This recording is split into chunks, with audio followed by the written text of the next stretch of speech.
कि पेरिओस्टियम और एंडोस्टियम का मतलब क्या होता है। तो जो पेरिओस्टियम होती है, अब ये हमारे पास एक बोन है, अब keep it clean this time. तो ये हमारे पास एक बोन है, तो इस बोन के बाहर जो कवरिंग होती है उसको आप क्या बोलते हो, पेरिओस्टियम। सही। और ये पेरिओस्टियम की क्या सिग्निफिकेंस होती है, हमारी बॉडी में बहुत सारे मसल्स हैं, तो वो मसल्स एक दूसरे से अटैच होते हैं with the help of bones. यानी ये जो पेरिओस्टियम वाली बाहर वाली जो लेयर होती है ना, वो प्रोवाइड करती है मसल्स टू अटैच। ओके, इसमें फिर ब्लड वेसल्स भी आ जाती हैं और लिम्फेटिक वेसल्स भी आ जाती हैं।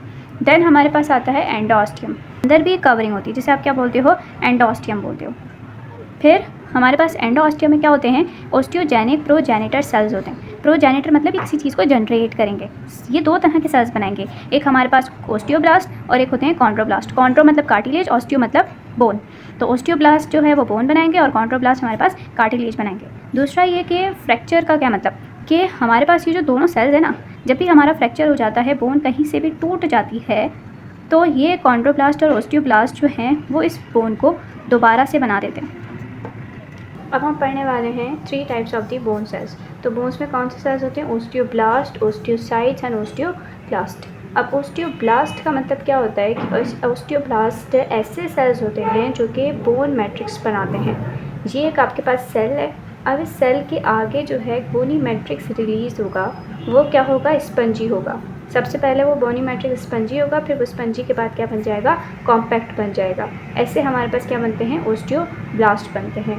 अब अगर ये जो आपके पास बोनी मैट्रिक्स है, अगर ये अपने अपने कंपार्टमेंट के अंदर जमा होना शुरू हो जाए ऐसे, यानी ल्यूकनाई की फॉर्मेशन कर दे, तो वो सेल्स आपके पास क्या कहलाएंगे, ओस्टियोसाइट्स।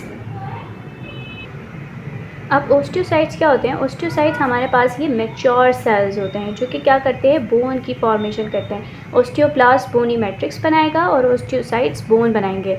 अब क्या होता है कि हमारी किसी बोन में फ्रैक्चर हो गया, अब कोई भी बोन अगर टूट जाती है तो सबसे पहले वहाँ पे ओस्टियोसाइट्स क्या करेंगे, ओस्टियोब्लास्ट से कहेंगे कि भाई हमारी एक बोन टूट गई है और जहाँ वहाँ पे डैमेज हो गया है और वहाँ पे आपने क्या करना है, जाके हीलिंग करनी है। तो ओस्टियोसाइट्स ओस्टियोब्लास्ट को डैमेज एरिया पे भेजते हैं और वहाँ पे क्या करते हैं, ओस्टियोब्लास्ट हीलिंग परफॉर्म करते हैं। ओस्टियोक्लास्ट होते हैं, ओस्टियोक्लास्ट क्या करते हैं, ये भी क्या करते हैं, बोनी मैट्रिक्स को ब्रेक डाउन करते हैं। जब भी कोई बोन डैमेज हो जाती है, कोई भी आपकी बोन है वो डैमेज हो गई, सही, क्या हो गई, आपकी कोई भी बोन है वो डैमेज हो गई, आपकी कोई भी बोन है वो डैमेज हो गई। अब ओस्टियोब्लास्ट वहाँ पे आएंगे और ओस्टियोब्लास्ट क्या करेंगे, इस बोनी मैट्रिक्स को डिसॉल्व कर देंगे।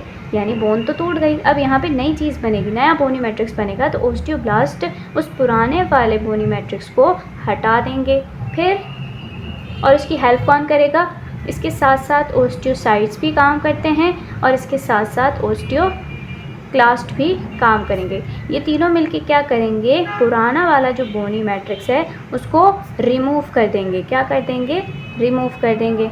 उसके बाद ये जो ओस्टियोब्लास्ट है ये नया बोनी मैट्रिक्स भी बनाता है।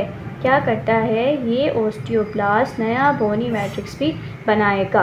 तो इस फ्रैक्चर हो जाए तो वो इन सेल्स की वजह से हील हो जाती है।